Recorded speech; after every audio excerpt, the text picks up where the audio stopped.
భారత విద్యార్థి federation SFI Khammam జిల్లా కమిటీ ఆధ్వర్యంలో ఫీజుల దీక్ష కార్యక్రమాన్ని స్థానిక ఖమ్మం నగర కేంద్రంలోని ఎస్ఆర్ అండ్ బీజీఎస్ఆర్ డిగ్రీ కళాశాల వద్ద ప్రారంభించారు.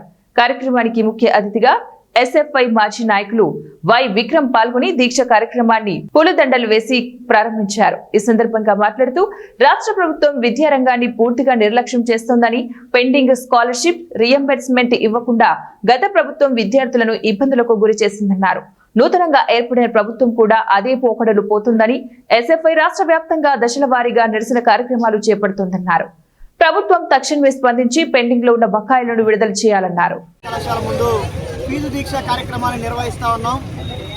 గత 6 సంవత్సరాల నుంచి రాష్ట్ర వ్యాప్తంగా 8,000 కోట్లకు పైగా స్కాలర్షిప్స్ రియంబర్స్మెంట్స్ పెండింగ్లో ఉన్నటువంటి పరిస్థితి ఉంది.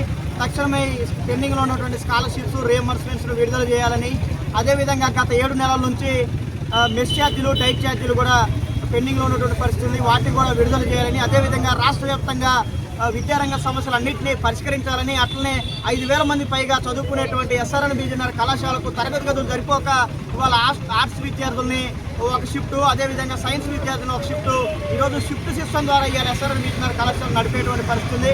కాబట్టి విద్యార్థుల సంఖ్యకు అనుగుణంగా తరగతి గదులు నిర్మించాలని, అట్లనే రాష్ట్ర వ్యాప్తంగా ఎన్నో గురుకులాలు, జనరల్ హాస్టళ్లు అద్దె భవనంలో నడుస్తున్నటువంటి పరిస్థితి. ఇలా రాష్ట్ర వ్యాప్తంగా ప్రభుత్వ అధికారుల పర్యవేక్షణ లేక ఇలా ఎన్నో గురుకులాల్లో, జనరల్ హాస్టళ్లలో ఫుడ్ పాయిజన్ అయి విద్యార్థుల ప్రాణాలు కూడా పోయేటువంటి పరిస్థితి ఉంది. కాబట్టి రాష్ట్ర ప్రభుత్వం తక్షణమే విద్యాశాఖ మంత్రిని నియమించాలి. విద్యాశాఖ మంత్రిని నియమించి విద్యారంగం పైన సమీక్షలు నిర్వహించి రాష్ట్ర వ్యాప్తంగా విద్యారంగంలో ఉన్నటువంటి సమస్యలన్నింటినీ పరిష్కరించాలని, తక్షణమే పెండింగ్లో ఉన్నటువంటి స్కాలర్షిప్స్ రియంబర్స్మెంట్స్ను విడుదల చేయాలని, అట్లనే సెల్ఫ్ మేనేజ్మెంట్లో పేరుతోని ఇలా పీజీ కోర్సులు తీసుకొచ్చారు.